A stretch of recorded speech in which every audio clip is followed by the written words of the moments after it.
wherever you're listening or watching Radio Afinju. The time is 3 p.m. Ẹ bá mi pè o, kí lorúkọ rẹ̀? Rédíò gbogbo èèyàn ló ń gbọ́ Àfínjú, gbogbo èèyàn ló ń wo Àfínjú lórí WhatsApp, Instagram, Facebook, lórí X, lórí YouTube, lórí TikTok. Kí lorúkọ rẹ̀? Ẹ bá mi pè o. Rédíò gbogbo èèyàn ló ń gbọ́ Àfínjú, gbogbo èèyàn ló ń wo Àfínjú, gbogbo èèyàn ló ń gbọ́ Àfínjú, gbogbo èèyàn ló ń wo Àfínjú. Rédíò Àfínjú, rédíò Àfínjú, rédíò Àfínjú.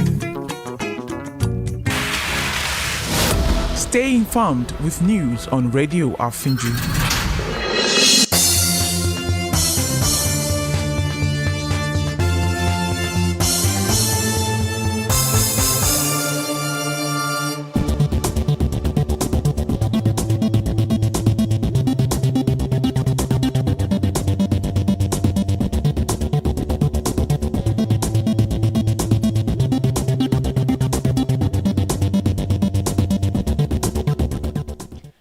First, a look at the highlights. Syrup writes Trump seeks return of stolen assets, ban on corrupt officials.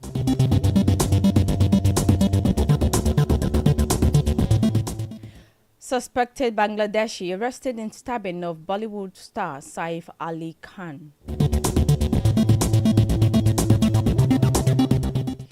Trump holds victory rally in Washington ahead of inauguration.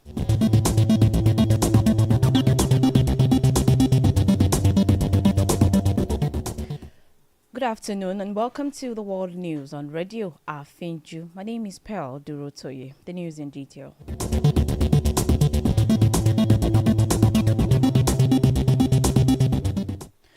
Socio-Economic Rights and Accountability Project, SERAP, has urged U.S. President-elect Donald Trump and his incoming administration to promptly identify U.S.-based proceeds of corruption traced to former and current Nigerian public officials and their associates, and to ensure the full recovery and return of any such stolen assets to Nigeria. SERAP urged him to direct the U.S. Department of Justice to promptly initiate civil assets forfeiture proceedings against proceeds of corruption traced to former and current Nigerian public officials and their associates, so as to fulfill several non-controversial commitments by the U.S. to assist Nigeria in asset recovery matters. SERAP also urged him to identify and publish the names of former and current Nigerian public officials suspected to be responsible for corruption and the depositing of his proceeds in U.S. banks, and to apply existing U.S. presidential proclamations to temporarily ban such officials from entering the United States. According to SERAP, proceeds of corruption from Nigeria continue to be deposited in U.S. banks or in other locations subject to U.S. jurisdictions.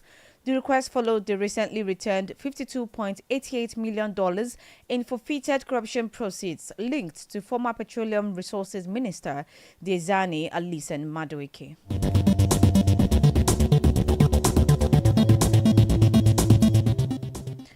Mohammed Sanusi II, the 16th Emir of Kano, has faulted the federal government's reactions to his recent remarks about President Bola Tinubu's policies. The controversy started last week when the monarch commented on Tinubu's administration, saying he wouldn't advise his government on how to tackle the economic challenges facing the country. In a statement issued by the Minister of Information and National Orientation, Mohammed Idris, the federal government says Sanusi's comment was deeply disappointing. In a counter-reaction via his X handle, the former governor of the Central Bank of Nigeria, CBN, said his statement was sensationalized and misrepresented. He stated that his comment was taken out of context, adding that the broader message of his speech was reduced to a single paragraph. Sanusi insisted that his speech contained a support for Tinubu's reforms and an acknowledgement of the sacrifices Nigerians endure due to years of economic mismanagement.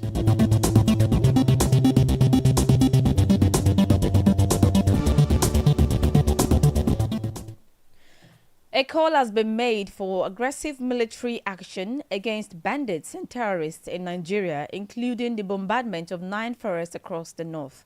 Chairman of the Code of Conduct Tribunal, Mainasara Kogo, who made a call at a conference, emphasized the need for decisive action to tackle terrorism and insecurity in the region.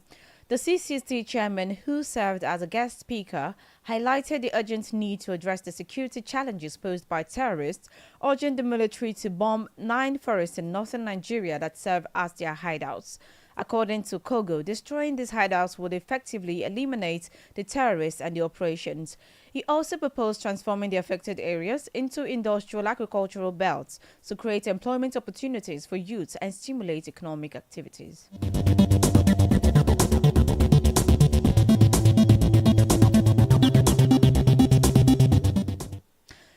The death toll after a devastating tanker explosion at Diko Junction in Gurara local government area of Niger State has risen to 86.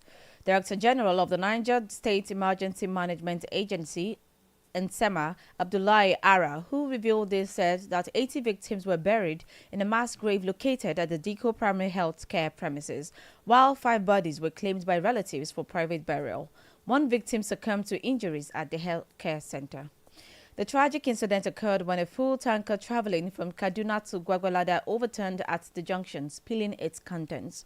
Despite warnings to keep a safe distance, many residents gathered to scoop fuel from the site. The tanker exploded, resulting in catastrophic loss of life, severe injuries, and the destruction of property worth millions of naira. The mass burial, organized by Nsema in collaboration with Gurara local government officials and community volunteers, commenced at 5 p.m. and lasted until midnight. Ara confirmed that 55 people sustained injuries in the explosion and are currently receiving medical care.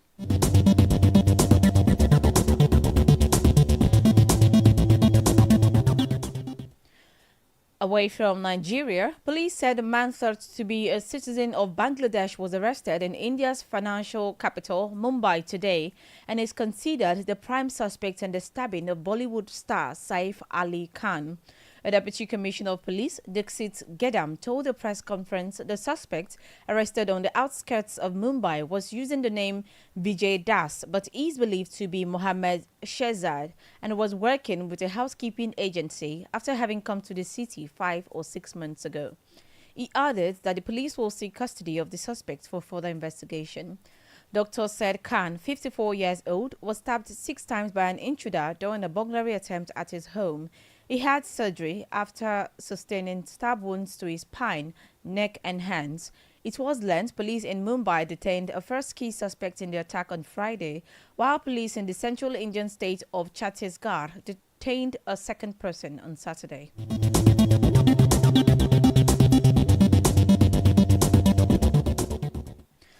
In the United Kingdom, a 19-year-old man has been arrested after a man died during a disturbance in Renfrewshire. Emergency services were called to the Foxbar area of Paisley at about 16:15 on Saturday, with reports on social media of a confrontation and fireworks let off. Police said a 21-year-old man was found seriously injured and was pronounced dead at the scene. The 19-year-old was arrested for alleged assault. Officers said the death is currently being treated as unexplained and a post-mortem examination will be held.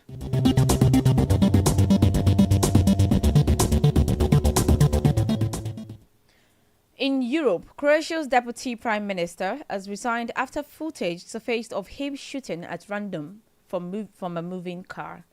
Dabro, who represents Hard Right Nationalist Party, Homeland Movement, said the video was several years ago and that he fired training bullets.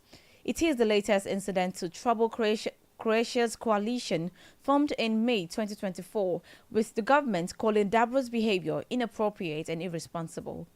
In a resignation statement posted on Facebook, Dabro, who was also Minister for Agriculture, Forestry and Fisheries, said that he did not want to be a distraction to the government. He said he had been subjected to significant pressure and threats over plans to reform the department.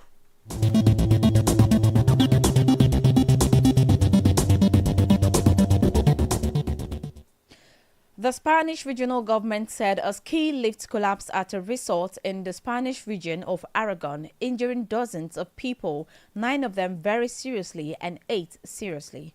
Around 80 people remain trapped, hanging in the chairlifts at the ski resort of Ostun in the province of Huesca.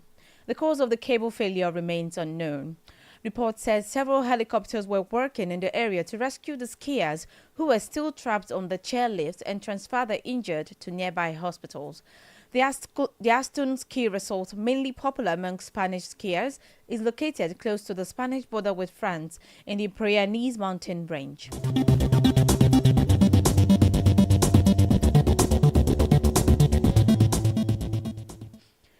In the Americas, President-elect Donald Trump will take a victory lap with a campaign-style rally in Washington, D.C., a day before he is sworn in for his second term 4 years after losing the White House to Joe Biden. Trump's Make America Great Again victory rally, scheduled for 3 p.m. ET at the Capital One Arena, marks his first major speech in Washington since he urged his supporters to march on the Capitol on January 6, 2021, in protest against his defeat. Thousands of people breached the building in an unsuccessful effort to prevent Congress from certifying the results. Trump has vowed to pardon many of the more than 1,500 people charged in connection with the attack. Among those expected to speak at the event are world's richest man, Elon Musk, Vice President-elect J.D. Vance, Ultimate Fighting Championship CEO Dana White, conservative activist Charlie Kirk, and conservative commentator Megyn Kelly.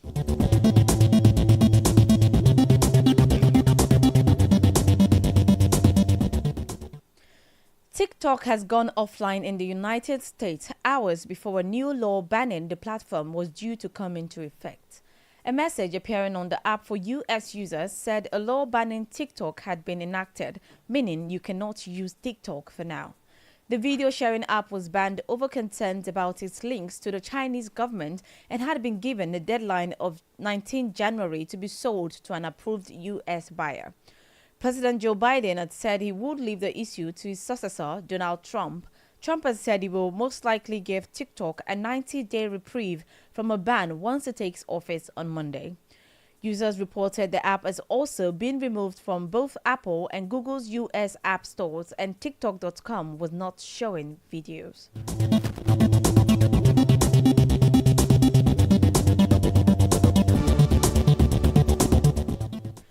In the Middle East, a ceasefire deal between Israel and Hamas in the Gaza Strip took effect today after a nearly 3-hour delay, pausing a 15-month-old war that has brought devastation and seismic political change to the Middle East. Residents and a medical worker in Gaza said they had heard no new fighting or military strikes since about half an hour before it was finally implemented. Israel blamed Hamas for the delay after the Palestinian militant group failed to provide a list naming the first 3 hostages to be released under the deal. Hamas attributed the delay to technical reasons without specifying what those were. 2 hours after the deadline, Hamas said it had sent the list of names and Israeli officials confirmed receipt. Hamas named the hostages it was to release as Romi Gonen, Daron Steinbrecher, and Emily Demari.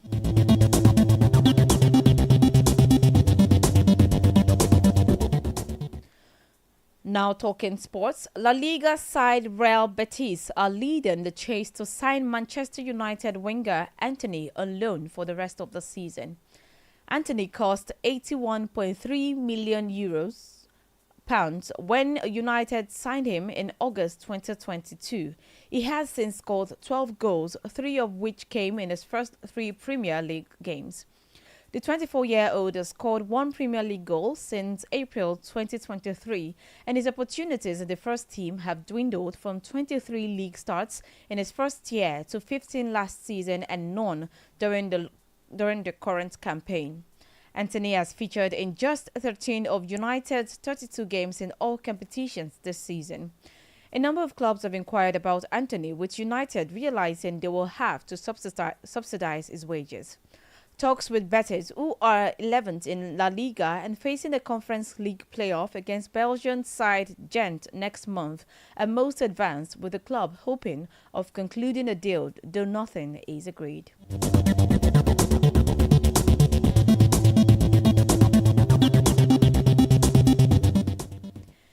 Before we go, here again are the highlights.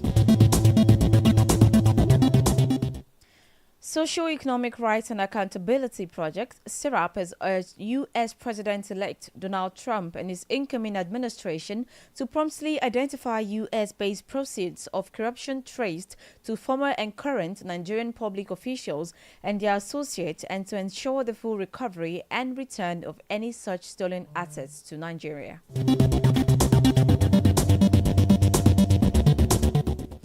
Elsewhere, police said a man thought to be a citizen of Bangladesh has been arrested in India's financial capital, Mumbai, and is considered the prime suspect in the stabbing of Bollywood star Saif Ali Khan. In the Americas, President-elect Donald Trump will take a victory lap with a campaign-style rally in Washington, D.C., a day before he is sworn in for his second term 4 years after losing the White House to Joe Biden.